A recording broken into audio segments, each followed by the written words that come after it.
This is Ecommerce FM, the e-commerce SEO podcast with Rob Carey and Matt Young. So welcome back then to episode 5 of Ecommerce FM. I am Matt Young, one of your co-hosts, and this is Rob Carey. Good day to you, Rob. Hello. Yeah, it's been a good week, really. We've just been included in the iTunes podcast directory and the Google podcast directory and on Spotify as well as a channel on there. So hopefully we'll pick up some more listeners and more people can enjoy the show. Superb. Yeah, we definitely want people to go on there and give your honest ratings. I know everybody goes on and give us 5 stars. Of course, we want 5 stars, but of course, we also want your feedback. What are we doing? You can get in touch with us and give us some direct feedback if you want to email us via the website, ecommerce.fm.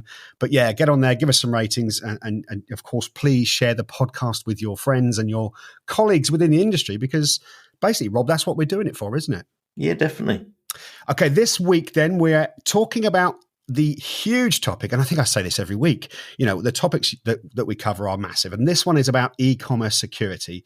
And because it's such a big topic, we've decided to split this down into part 1 today, and we're going to do part 2 again next week.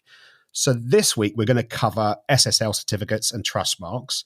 And then next week, we're going to talk about server and software security in terms of e-commerce as well. So, and then, of course, as always happens, Rob, as we're going through this, we both think about new ideas for other episodes. So we're furiously taking notes. So I'm sure there will be more talk about security as the podcast goes on. So are you ready to get cracking today then, Rob?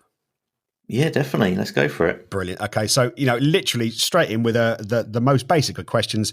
Can you explain to me what e-commerce security is? So I would split it into 2 categories which overlap quite a lot, and that's customer security, because you want your customer to feel safe when they're shopping on your website, and store security, where you want to protect your business from theft and vandalism and the bad PR that can happen as a result of these kind of things happening to you. And both of these affect your revenue, your profits, and your overall financial success as an e-commerce store. So what can we do then for our customers? What kind of security can we put in place for them? Well, the first thing that most people think of is SSL certificates, because they make the customer feel safe. They've been taught and educated to look out for the padlock symbol that appears in the web browser when you're buying online. And it's basically a way of encrypting data which is sent between the shopper's web browser and your e-commerce store. And the SSL certificate verifies that the data hasn't been viewed by anyone else or tampered with. And sometimes it verifies who the website owner is as well. Okay, well, that's great. So I think we're all familiar with seeing the padlock in the address bar, but are there different kinds of SSL certificates that we can get? Yeah, there are, and there's even SSL certificates which aren't for web browsers. So there's some which code sign. So code signing SSL certificates basically verify that the software that you download to use on your desktop computer, it was written by the original author and verifies that it hasn't been tampered with either. But today we're going to concentrate on web SSL certificates. They're mostly the same these days. There's sort of a low end of the market and a top end of the market. The top end of the market is something called an EV SSL certificate, which stands for Extended Validation. And this is the SSL certificate that turns your web browser's address bar green. It shows who owns the certificate and where they're from. So if you went to a bank such as HSBC's website, if you went to hsbc.co.uk, the web browser would turn green, and next to the address, it would show HSBC and then in brackets UK. And it verifies that that's the official website. Now, these can be quite expensive SSL certificates, and they can also take weeks, if not months, to verify. There's a whole process which goes behind it, such as making sure that you're a real legitimate company. They look up your details in the local government registers. They look into trade body registers as well. They ask to contact someone else within the company to verify that you're allowed to have this SSL certificate. And they even phone the main switchboard number on your website and ask to be put through to you just to make sure that you do work in these companies. So it's a very rigorous process. And because of that cost and I guess exclusivity, it's alienated a lot of security experts who tend to be more open source focused, and so they they prefer free and community related projects. And it's also kind of alienated the smaller business as well, who might not be able to afford these certificates. But you do see them used by most banks and many e-commerce stores still. I think the main problem that they had was that the biggest websites never adopted them really. So if you look at Google or Facebook or Amazon, when you go to their websites, you didn't get the browser turning green. They didn't adopt this as a security principle that all the major SSL certificate providers wanted them to. And unfortunately, because of this lack of adoption, many of the major browsers no longer turn the browser address bar green. So there's less of an appeal for these EV SSL certificates. They don't really show up more than a normal SSL certificate would if you're looking at a modern latest version of Chrome or Firefox or Safari. But I'd still say that these have value. You know, there's still people using outdated browsers which still turn the browser green. And it could even be sort of an SEO benefit later down the line to show that you've gone through this extra security process, that you're more verified than a typical website. Okay, then. So what other types of SSL certificates are there then, Rob? So there's a huge range going from free certificates, which are a relatively new thing, up to SSL certificates that can cost thousands of pounds, which tend to be the EV, the extended validation SSL certificates. But there's only a small number of companies that commercially sell these certificates, and each of those has their own sub-brands, each with a different price point.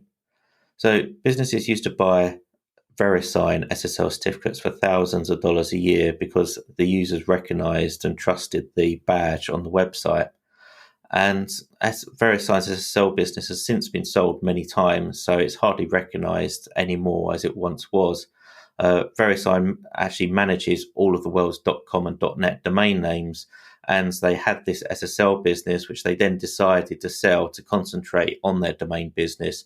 So they sold it to a very large security company called Symantec back in 2010 for about $1.28 billion. So it was a big business, and Symantec then moved the SSL business into their Norton antivirus brand because they realized that more people knew about Norton than they did about Symantec. So again, it was about brand recognition for these badges that you can put on your website. And then further down the line in 2017, quite recently, Symantec sold their SSL business onto another SSL company called DigiCert. And DigiCert still have the right to use the Norton brand on their badges. So you still see those secured by Norton badges on a lot of e-commerce websites. All these major SSL certificates are essentially the same, no matter how much you pay for them, which is quite surprising when, you know, the free SSL certificate is very much the same as the one which you're paying thousands of dollars for. There's some premium SSL certificates that offer huge warranties of up to $2 million, but these aren't really worth anything at all to you. They're essentially just a guarantee that SSL as a technology is safe. It doesn't guarantee that your customer isn't a fraudulent customer. It doesn't guarantee that the customer will always get their money back. It's just a warranty over the fact that SSL works as a proven technology. It's basically the certificate provider's own liability insurance. So when you're shopping for an SSL certificate, don't worry about this warranty. It's not really going to benefit you or the customer in any way. But you're basically paying for a badge. You know, that's the main thing here. If you're going to go for a premium SSL certificate rather than a free one, you want that badge to be as recognizable as possible. And I'd say that Norton is probably the most recognizable brand out there at the moment for these. Okay, so you know you can pay for them, you can get them free, but you know, can you get free SSL certificates that are well known? They're not so well known. There's two main providers of free SSL certificates. Those are Let's Encrypt, which is a very recent new organization, and Cloudflare, which is a big security and DNS providing company. When you get a free SSL certificate with a web hosting company, when you look to host your e-commerce store, they'll usually give you a Let's Encrypt certificate because they're free. They've been around since 2016, so as I said, relatively new.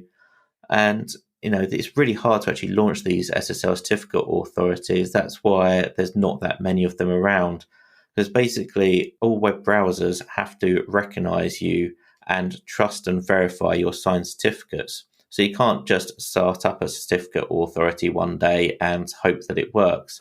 And it's not just new browsers as well that have to recognize you. Old browsers do as well. So even the old Internet Explorers and browsers that haven't got auto update turned on, these all need to recognize your certificates as being valid. So whilst free SSL certificates have existed in the past, they haven't been fully adopted by the browsers because the browsers haven't always recognized them, or the old browsers haven't recognized them either. So those free SSL certificates used to only be used for hobby projects or development projects. But Let's Encrypt and Cloudflare are different. They've created what's called an intermediate certificate off of an old root certificate, which is trusted by all the major browsers for decades, basically since they've been around. So whilst Let's Encrypt and Cloudflare are new, the certificates that they create are based on an old root certificate. So there's not really much difference between that Let's Encrypt certificate and the premium ones now. Also, Let's Encrypt is founded by companies including Mozilla, who create the Firefox browser, and Cisco. So they've got a lot of power there to put pressure on the browser vendors to support their SSL certificate and make sure that it's always verified and always valid. It seems a bit bonkers, but why would anyone pay for a certificate then? Well, Let's Encrypt can be risky for your e-commerce site. Basically, their certificates expire every 90 days, so it requires you to have some clever software to automatically renew this certificate before that 90 days comes up. Because if you don't manage to renew it in time, then the user gets a big security warning on their web browser and prevents the user from actually shopping on your website. So you have to make sure that every 90 days, this certificate does get renewed. And it's quite a complicated process, and sometimes Let's Encrypt does have downtime, which means that if you only attempt to renew your certificate once, it might fail that once, and therefore your old certificate will expire. Whereas if you get a commercial SSL certificate, they can be registered for up to 5 years.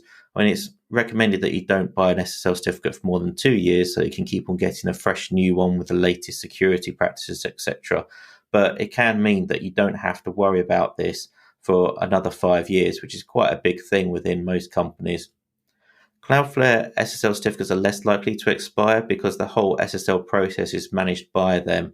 They create the SSL certificates for you and they automatically renew them. And if there's any issues, then they're able to retry multiple times. So I'd say that Cloudflare SSL certificates are slightly less risky than Let's Encrypt. But the downside of Cloudflare is they put you on the same SSL certificate as anywhere between 50 and 100 other websites that use Cloudflare because it reduced their ultimate costs. So whilst it's not easy, you can actually view a list of all the websites that are also secured on the same certificate as you. When you click on the padlock in the browser and look for further information, you see a list there. And unfortunately, sometimes, you get porn websites or very undesirable websites listed along beside yours. So while search engines might not look at this as a trust factor, potentially they could in the future, and you might be connected to a website of a less desirable person or entity.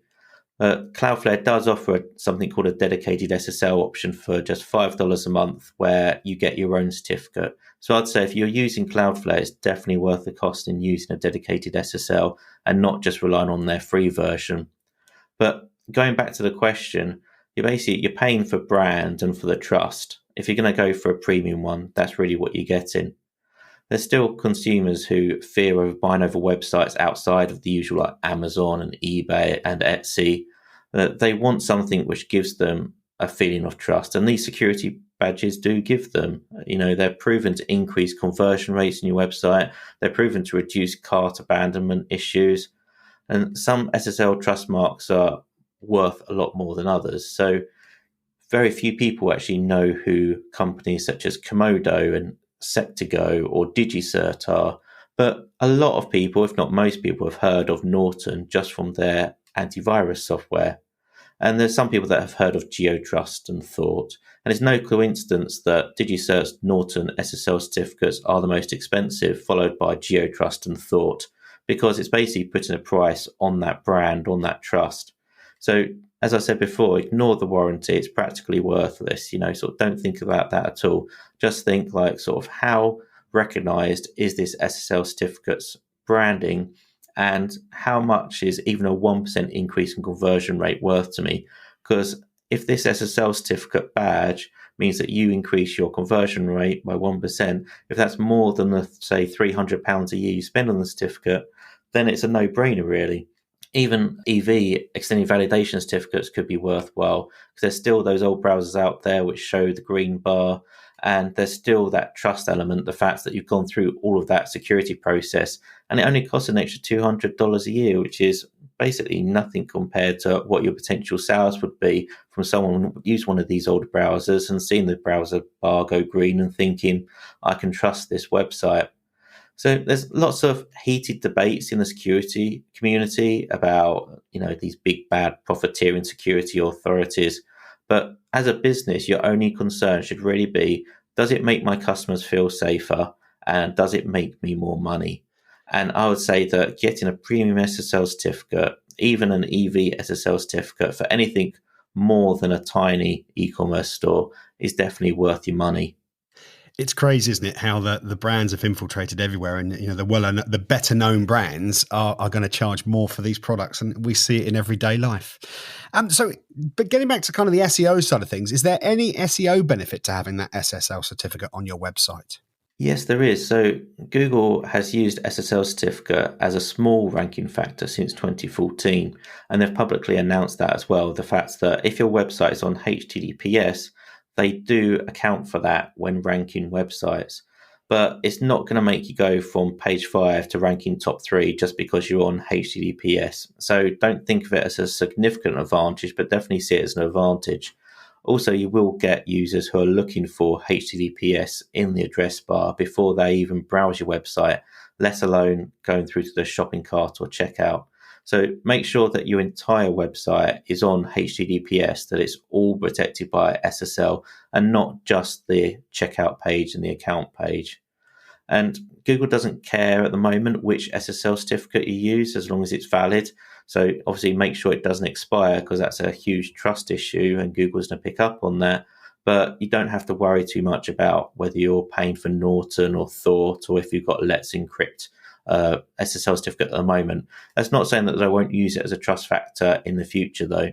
So in summary, Google wants to see more sites adopting SSL because it makes the user feel safer. It's harder for governments and employers to snoop on you as well when you're going from an SSL protected Google search result to an SSL protected website. And also it protects Google's monopoly on user data, because by using SSL, the only people that can see your browser history are yourself and Google, because obviously Google knows that you're using their search results, and then it also has Google Analytics installed on most major websites out there. So they have all that data about what people are looking at. It used to be that your internet service provider, the person that provides your internet connection, they used to be able to sell a lot of data to Google competitors about what your search history might be in an anonymized way.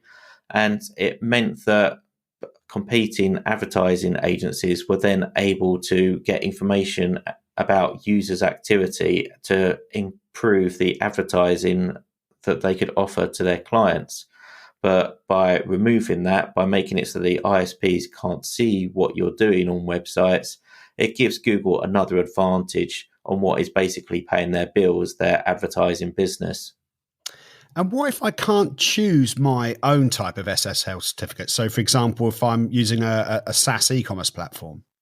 Yeah, it's a good point. There's upsides of using a software as a service, because obviously they renew the SSL certificate for you, and that's a big responsibility. So sometimes outsourcing this task to your software as a service, e-commerce platform or web host is a good thing. It's one less thing for you to worry about. But accidentally deleting or snoozing your SSL renewal reminder could cost your website days or weeks of revenue. So it's definitely not something that you want to have to think about too often. Most software as a service providers use Let's Encrypt, again, because it's free. A few of them allow you to upload a custom SSL certificate, especially on the enterprise level plans of these platforms. And that would allow you to still use something like Norton or Thought on your website. And there's also some other trust marks that you could buy. And if you can't get a SSL certificate from someone such as Norton or Thought, You could look at the other trust marks such as Mcafee. Mcafee, obviously a competing antivirus provider. They offer something called Mcafee Secure, which is a trust mark where the service scans your website, alerts you if there's any malware or viruses or phishing attacks on your website. And if your website is totally clean, then they give you a seal of approval, a badge to put on there. And, that can have as much of a conversion rate as something such as having Norton on there would. There was actually an e-consultancy eye tracking consumer survey back in 2011, which showed that Mcafee had the most recognized trust mark of any of them. And that includes the old VeriSign trust mark. They had 79% user recognition for the Mcafee brand, and that as a trust signal, more than VeriSign, which was at 76%, and PayPal, which was at 72%. I think these things cost about $500 a year, and it depends on your website size and traffic. There's quite often discounts available on some of the startup websites and web development websites as well. Plus, added bonuses, they give you a clean link from their merchants directory to your website. So there's a small SEO benefit there as well. You can also, if you accept PayPal, have a verified by PayPal badge. That can increase conversion rates as well, especially with people that prefer to use PayPal as a payment method.